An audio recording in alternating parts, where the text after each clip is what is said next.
The dawn in this part of Texas has a cruel sort of beauty. It bleeds across the horizon in shades of blood orange and bruised purple, promising a heat that will suck the life out of anything that isn't already dead. For 5 years, I'd watched that same sun rise over this godforsaken ranch, and it never felt like a new day.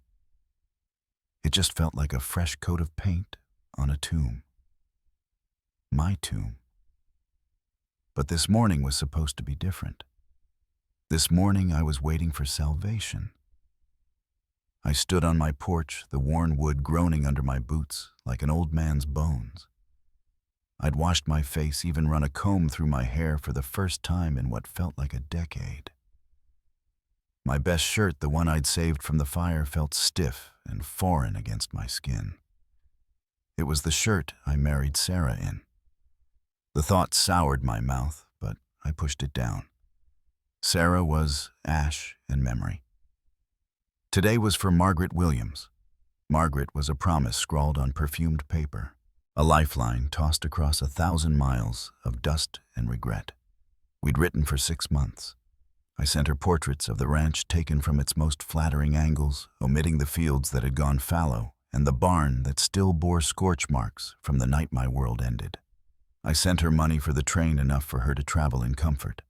In my letters, I was not Samuel Crawford, the hollowed-out ghost of a man who spoke more to his whiskey bottle than to another living soul.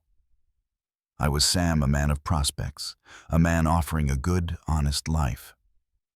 A man who could erase his loneliness with the arrival of a single train. The horizon shimmered, and then a shape emerged from the heat haze. Not the neat buggy I'd paid old man Hemlock to drive, but a clumsy, dust-caked wagon. My heart, a sluggish muscle that rarely did more than keep me upright, started to hammer. A cloud of red Texas dirt followed the wagon like a plague. I squinted. That wasn't Hemlock on the driver's seat. It was Pete Morrison, a man whose primary occupations were drinking at the saloon and burying the town's dead. His face, even from 100 yards, looked as grim as one of his customers. A cold dread, slick and oily, began to seep into my gut. This wasn't the arrival of a bride. This was the delivery of bad news. Pete.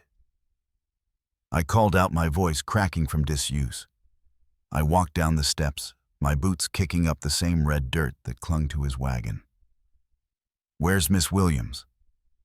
The train from St. Louis arrived on time.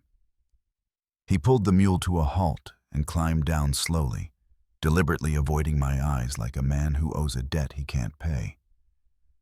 He took off his hat and wiped a river of sweat from his brow with the back of a filthy sleeve. Sam. He started, his voice a low, gravelly thing. She ain't coming. The world tilted. The bright, hopeful morning seemed to dim. What do you mean she ain't coming? Was there an accident? Is she ill? Pete finally looked at me, and his eyes were full of a pity I didn't want. Worse in your case.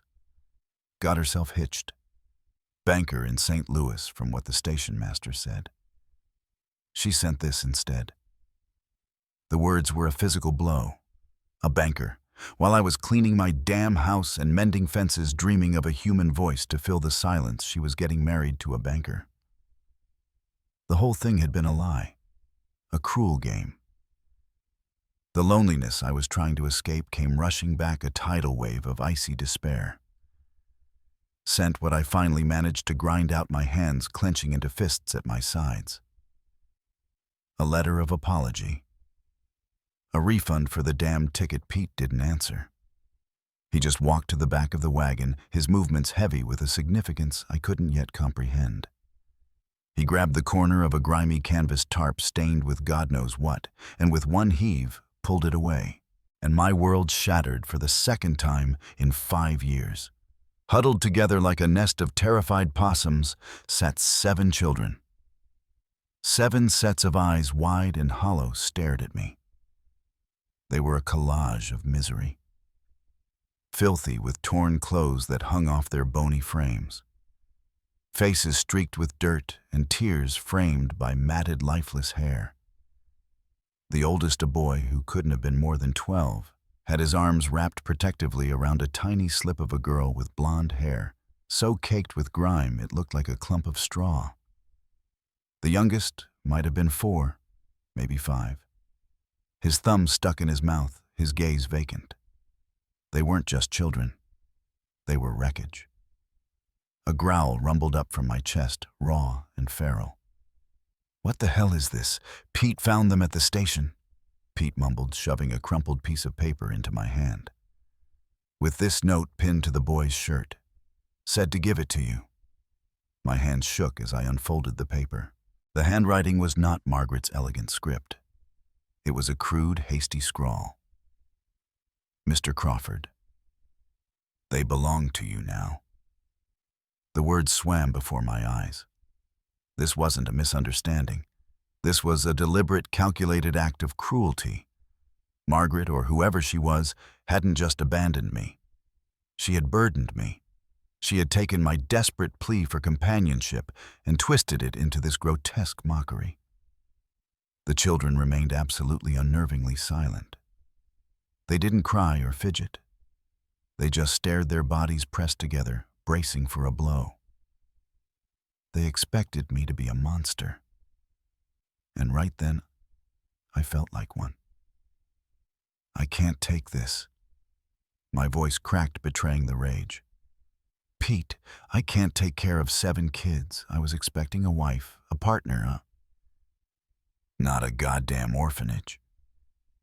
I gestured wildly at the empty land around us, at the silent house that was my prison. "What am I supposed to do with them?" Pete shrugged, his expression unreadable. "Whoever sent 'em paid me good money for the ride out here. Gold coin. Said you'd know what to do. My job's done, Sam." He wouldn't look at the children. He climbed back onto his wagon, took up the reins, and without another word turned the mule around and headed back toward town, leaving me alone on a dusty road with a living, breathing curse. I stood there, the crumpled note in my fist, as the wagon disappeared back into the heat. The silence it left behind was deafening.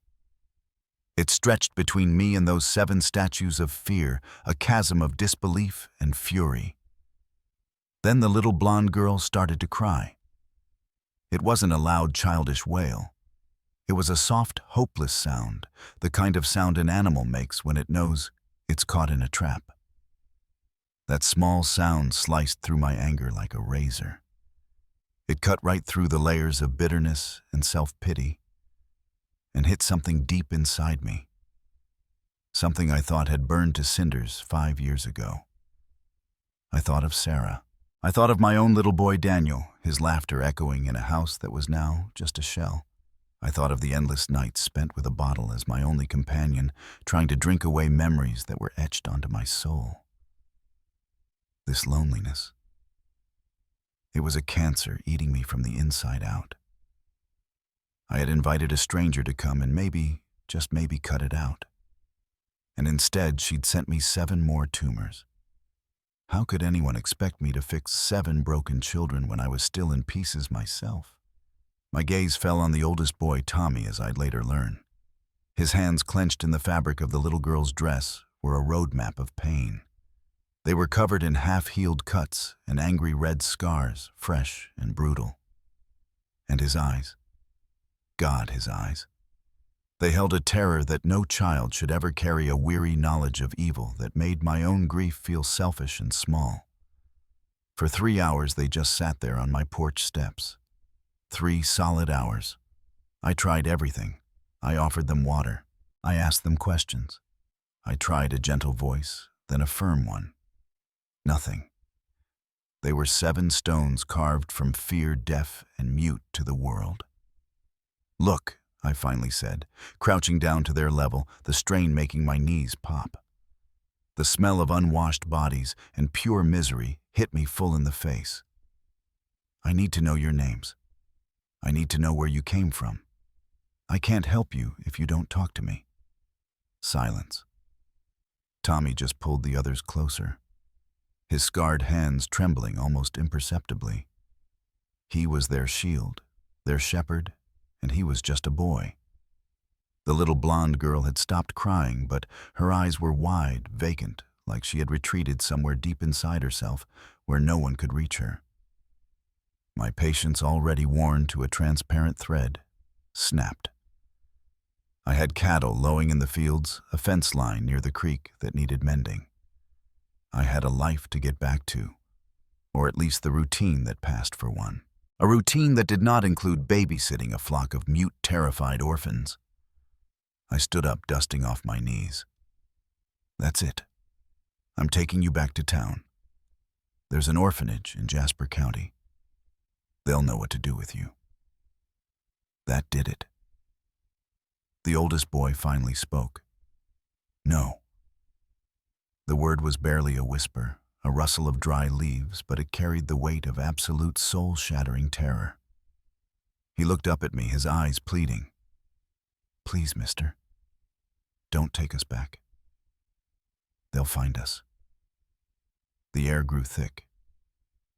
Who will find you? I asked, my voice softer now. His mouth clamped shut as if he'd said too much. The steel door slammed down behind his eyes again. But he'd said enough. I started to look at them differently. These weren't just hungry, abused children. They were hunted. I saw it now.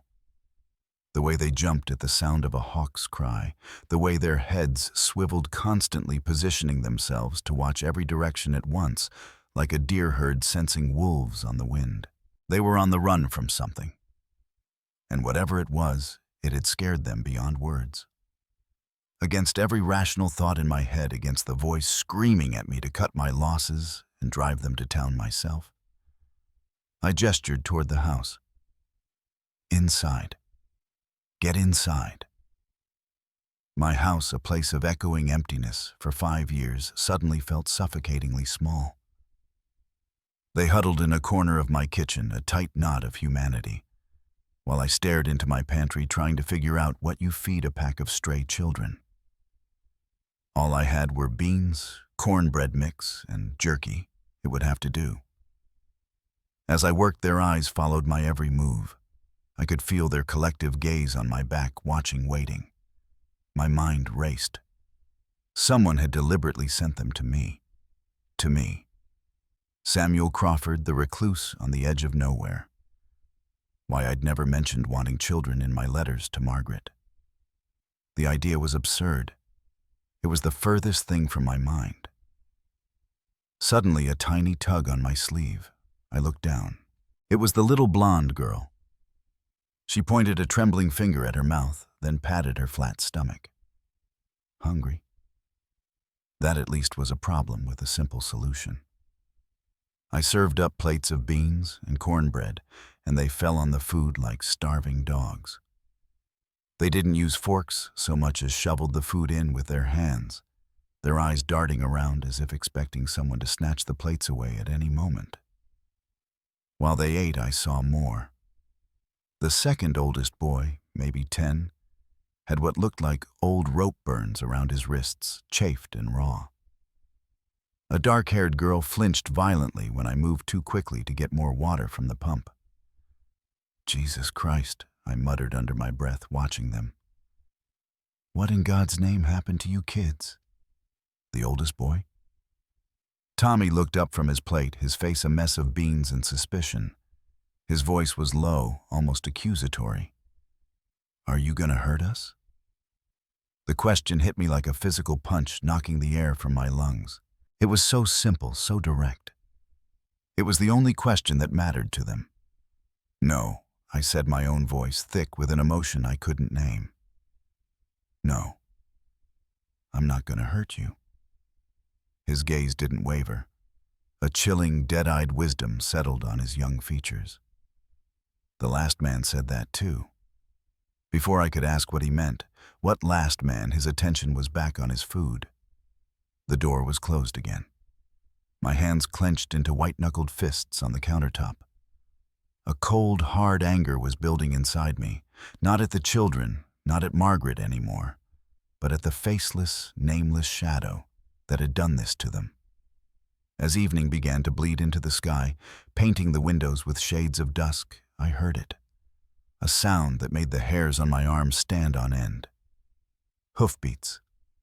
Not one horse, multiple horses, riding hard and fast toward my ranch. The children heard it too. The clatter of forks on tin plates stopped. 7 heads snapped up. Panic, stark and electric, flashed across their faces. They scrambled to their feet, plates forgotten, overturning a stool in their haste. They looked like a flock of birds startled by a shotgun blast. "Hide us," Tommy whispered, his voice urgent, strangled with fear. He grabbed my arm, his small hand surprisingly strong. "Please, mister. If they find us, they'll kill us. Kill them. Children." The word seemed obscene in the quiet of my kitchen. I strode to the window and peered out. Through the fading light, I saw them. 4 riders moving with grim purpose. Even at this distance, I could see they were armed to the teeth, silhouettes of pure menace against the dying sun. One of them was pointing directly at my house. The monster they were running from had a face, and it had just arrived on my doorstep. My old life, the life of a grieving recluse, ended in that instant. I turned from the window, my body moving before my brain had fully caught up. My hands reached up and took down the Winchester rifle from its pegs above the fireplace. The weight of it was familiar, a cold comfort. "Get in the cellar." I commanded, my voice a low growl I barely recognized as my own. Now. The children didn't need to be told twice. Tommy yanked open the heavy trap door in the kitchen floor I hadn't opened in years, revealing a black, musty-smelling square of darkness. They scrambled down the ladder like their lives depended on it. And as I heard the heavy thud of hooves pulling up in my yard, I was starting to realize they probably did. The riders stopped 50 yards from the house. Through the grimy window pane, I could see them clearly now. 4 hard men, the kind that infest border towns and mining camps. They had the look of wolves, lean and hungry, and with no light in their eyes. The leader, a tall, whip-thin man in a black hat, swung down from his horse. He walked toward my porch with the unhurried confidence of a man who gets paid to instill fear, someone who has done this 100 times before. "Crawford." His voice boomed sharp and imperious. It cut through the evening air like a whip crack. "Name's Jessup. I'm looking for some property that belongs to my employer. Some runaways." I stepped out onto the porch, the Winchester held loosely in my hand, its barrel pointed at the floorboards. But my thumb was resting on the hammer. "Don't know what you're talking about. This is my land. There's nothing here that ain't mine." Jessup smiled, but it was the kind of smile a snake might give just before it strikes. It didn't touch his dead eyes. 7 children. We tracked him to the train station in St. Louis. Witnesses saw him get into a wagon headed this direction. Runaway. Workers. Workers. My stomach twisted into a cold, hard knot. They were children. "They're just kids," I said, my voice dangerously low. "Children old enough to work?" Jessup countered, spitting a brown stream of tobacco juice into the dirt. "Children worth good money. Now I can do this easy, or I can do this hard, Crawford. Makes no never mind to me. Your choice." My mind raced. These weren't just abused children from some horrific orphanage. They were slaves. In the year of our Lord, 1885, 20 years after a war that was supposed to end this filth, someone was still buying and selling human beings. Children. And these bounty hunters were here to drag them back to whatever hell they'd escaped from. "There are no children here." I lied, my voice as steady as I could make it. The lie felt solid in my mouth. It felt right. Jessup nodded slowly, that predatory smile widening. He gestured to his men. "Spread out. Check the barn, the outbuildings." Then he looked back at me. "See, that's where you're wrong. My employer, Mr. Blackwood, he has trackers that can follow a ghost across a salt flat. We know they're here. And Mr. Blackwood, he don't take kindly to people who interfere with his property. Ezra Blackwood. The name dropped into the pit of my stomach like a lead weight. I'd heard the name whispered in saloons, a boogeyman rumored to run illegal mining camps and timber operations all over Texas. Places where men went in, but they never came out. They're not property, I snarled, the words tearing out of me. They're human beings. Jessup's hand drifted down, hovering over the butt of his Colt. They're whatever I say they are, rancher. And right now, they're coming with me. Dead or alive. Makes no difference to the pay. That was it. I raised my Winchester until the barrel was level with his chest. Get off my land. And then from behind the house, a child screamed. A single high-pitched shriek of pure terror. One of his men had found something. My blood went cold as I realized with a jolt of horror that the cellar must have an outside access door, a root cellar hatch I'd boarded up and forgotten years ago. "Found 'em!" a voice shouted from the back. "Hiding in a hole like 7 little rabbits?" Jessup's grin was triumphant. "Well now, that settles that, don't it?" I heard boots pounding on the floorboards inside my own house. The kitchen door burst open, and Tommy stumbled out, his face a mess of tears and dirt. They got Emma. They got the little ones. Right behind him was one of Jessup's men, a brutish oaf with a greasy beard dragging the little blonde girl by her arm. She was kicking and crying, a tiny doll being manhandled by a monster. So helpless. "Let her go," I roared, swinging the rifle toward the man. "I don't think so," Jessup said, his voice deadly calm. His own gun was drawn now, a black eye staring directly at my heart. "You see, Crawford, you just made this personal. Nobody steals from Ezra Blackwood and lives to tell about it." He gestured with his pistol at my rifle.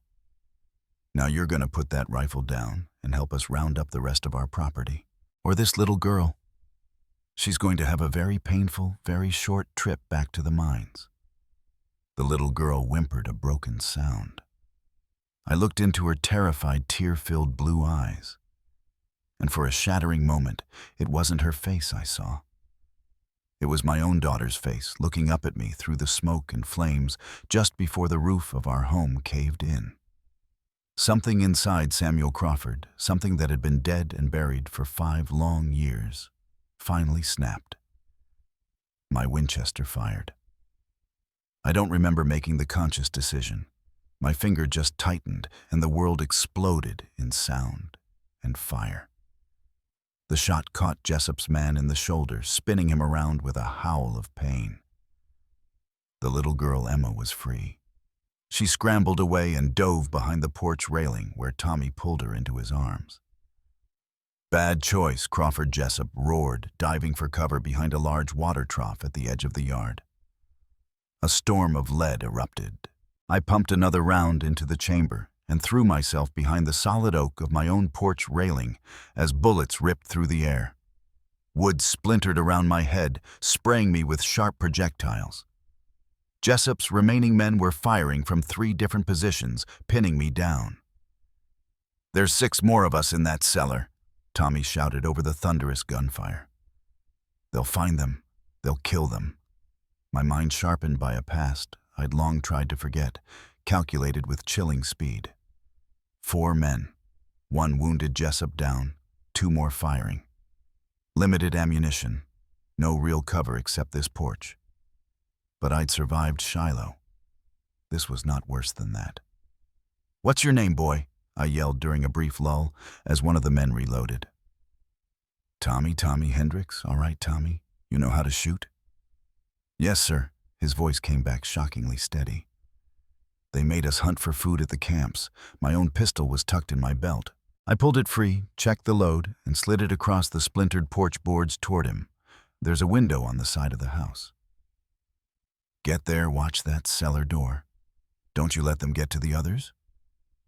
Tommy snatched the gun with hands that barely shook. My God, this kid. He had more steel in his spine than most men I knew. More gunfire erupted from the barn. Jessup was pinned down, but his men were trying to advance. I counted their shots. The one near the barn was reloading. This was my only chance. I burst from cover, charging low and fast toward the water trough. Jessup looked up, his eyes wide with surprise, fumbling with his cartridges. My rifle butt connected with his jaw in a sickening crunch. He dropped like a sack of feed. One down. But the others were closing in. I heard boots pounding on the dry earth. One appeared from around the corner of the house, his rifle already raised. A crack echoed from the side window of the house. Tommy's pistol shot. The man cried out, stumbling backward, clutching a bloody leg. Not a kill shot, but enough. Behind you, Tommy's desperate shout. I spun just as the last bounty hunter rounded the other side of the house. We fired in the same heart-stopping instant. I felt a searing, white-hot poker tear across my ribs. It felt like being branded. My own shot was true. The man grunted, a red flower blooming on his chest, and fell face first into the dirt. 2 dead, 1 wounded, Jessup unconscious. But I was bleeding, and the world was starting to get hazy at the edges. A wet, warm stickiness was spreading across my shirt. Somewhere in the back of my mind, I heard crying from the cellar. Trapped, terrified. A shadow moved near the barn. The wounded man. He was dragging himself, trying to circle around. "Tommy," I called out, my voice strained. "Barn. Can you see the barn?" "Yes, sir. He's moving behind it. He's trying for the outside cellar hatch." I heard Tommy cock the pistol again. A 12-year-old boy holding the line. Then another sound drifted on the wind. A sound that froze the blood in my veins. Hoofbeats. Again. But this time it was more. So many more. From the east. Through the swirling dust and gunpowder smoke, I saw a new column of riders. At least 6, maybe more. Riding hard. Jessup was stirring blood and saliva drooling from his broken jaw. He looked up, saw the riders, and a painful, horrific grin spread across his face. "That'll be the rest of them," he rasped. "Blackwood's main enforcers. You're a dead man, Crawford. And those children are going home." I looked at Tommy's pale, determined face in the window. I thought of the 6 terrified souls huddled in the dark beneath my house. My ranch was about to become a slaughterhouse, and I was about to make the last decision of my life. I dragged myself to my feet, my hand pressed hard against my bleeding side. "Tommy," I shouted, my voice roaring with an authority I hadn't used since the Army. "Get the others out of the cellar. Take them to the deep woods behind the barn now." "What about you?" he cried, his voice breaking for the first time. "I'm buying you time." I grabbed my last box of cartridges from my pocket and staggered toward an overturned wagon, giving me a better line of sight. Go. The new wave of riders hit my property line like a cavalry charge. I opened fire, dropping the lead rider from his saddle. But there were too many. They spread out, using my own outbuildings for cover, professional and deadly. Bullets pinged off the metal-rimmed wheels of the wagon. My vision was blurring badly. How much longer could I hold on? Behind me, I heard Tommy herding the other children from the cellar, their terrified cries mixing with the sounds of battle. Good kid. A surge of pride, fierce and hot, coursed through me. A bullet splintered the wood inches from my face. I returned fire, but my arm was heavy, my aim unsteady. Then I heard it. Impossible. Unbelievable. A bugle call. Clear and sharp, it echoed across the valley. It wasn't the sound of bandits or bounty hunters. It was organized, disciplined. And then from the north, cresting the ridge, I saw them. A column of blue-uniformed cavalry, at least 20 strong, riding hard, their rifles ready. Sunlight glinted off their buttons and buckles. They looked like avenging angels descending into my personal hell. Jessup, who had managed to sit up, stared at them, his mouth hanging open in utter disbelief. What the hell? The cavalry didn't hesitate. They hit Blackwood's men like a thunderclap. It wasn't a fight. It was a rout. Professional soldiers against hired killers was no contest. Within minutes, the gunfire stopped. The only sound was the wind, the groans of the wounded, and the nervous stamping of horses. A cavalry captain, a weathered man with sergeant stripes and kind, tired eyes, dismounted and walked toward me. "Samuel Crawford," he asked, his gaze taking in my bloody side, and the rifle still clutched in my hand. I just nodded my head, swimming, trying to process what had just happened. How did you know?" "We received a telegram yesterday in Austin, forwarded from a marshal in St. Louis," he explained. "Said a man by your name might need help protecting some children. Said we should ride at dawn today, just in case." He looked around at the carnage at the bodies littering my yard. "Looks like the information was solid." Who sent the telegram?" I stammered. Before he could answer, Tommy came running back from the edge of the woods, the 6 other children trailing behind him like a flock of ducklings. They were terrified, but they were alive.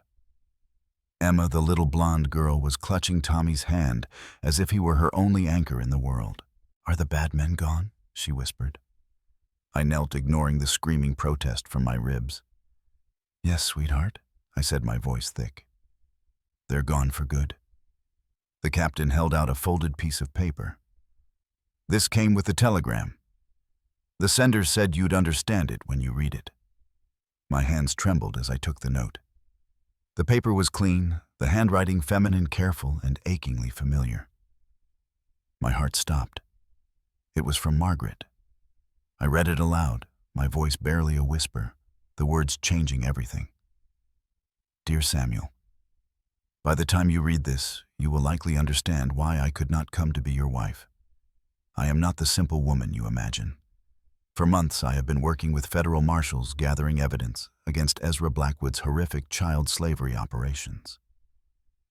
3 weeks ago, I discovered he was planning to move these 7 children to a new undocumented mine in Colorado. They would have disappeared forever. We had no legal means to stop it in time. There was no time. You, Samuel, with your isolated ranch and your deep abiding loneliness, were my only hope.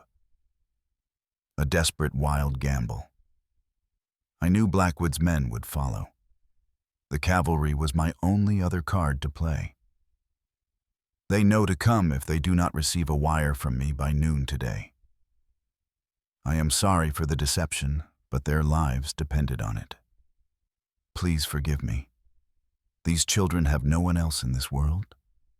You wrote that you wanted a family to heal your broken heart. Please, Samuel, give them the family they so desperately deserve. With all my respect, Margaret." I looked up from the letter, my mind reeling. She hadn't been toying with me. She hadn't betrayed me. She had used me. Used my loneliness as a weapon, a shield to save 7 lives. He should have been furious. Instead, a wave of profound, humbling respect washed over me. She was a hero. She saved us. Tommy asked, his eyes wide with awe. "Looks like it's son." I said the word son, feeling strangely natural on my tongue. The captain stepped forward. "Miss Williams's evidence will be enough to bring Blackwood down for good. Legally, these children are free now, kidnapped from various orphanages over the past few years. They need a place to go. 7 pairs of eyes were on me. 7 small faces, waiting for my verdict, waiting to see if I would be just another adult who would abandon them." I looked at Tommy, the boy who'd become a man in a single afternoon. I looked at Emma, who was now tentatively peeking out from behind his leg. I saw the twin girls who clutched each other's hands, the boy with the rope burns, and Sarah, the quiet girl with the hollow eyes. I thought about my silent, empty house, my lonely dinners, my perfectly ordered, perfectly miserable existence. I thought of the future. I'd planned a quiet life, with a wife to share the silence. "Tommy," I said, my voice quiet but firm, "what do you kids want?" His chin came up. There was no hesitation. "We want to stay together. They split up families at the camps. We promised each other. We'd never be separated again, no matter what." "All 7 of you?" "Yes, sir. All 7. I looked around my ranch. The barn would need expanding. The house would need new rooms. I'd need more livestock, larger crops. It would be a mountain of work, a lifetime of expense and chaos. It was the complete opposite of the peace I thought I wanted. But as I watched Tommy gently wipe a smudge of dirt from Emma's cheek, I realized that peace wasn't what I needed. I had been trying to fill an old hole left by a lost family. Maybe the answer wasn't to fill it, but to build something new from the ground up, right on the same scarred earth. "All right," I said, and my own voice sounded stronger than it had in years. "All right. You can stay.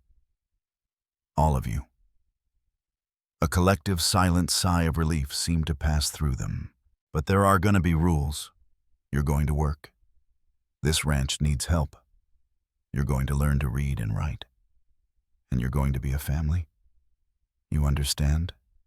The little blonde girl?" Emma took a hesitant step forward. She looked up at me, a tiny, fragile question in her wide blue eyes. For the first time since she had arrived in this dusty hell, a small, shy smile touched her lips. Does that mean you're going to be our daddy?" I knelt down again, the pain in my side, a dull, distant ache. I looked into her face, and for the first time in 5 long years, I saw not the ghost of my past, but the promise of a future. My heart, a block of petrified wood, seemed to crack open, and something warm and bright flooded in. "Yeah, sweetheart," I said, the words feeling more right than anything I had ever said. I guess that's exactly what it means.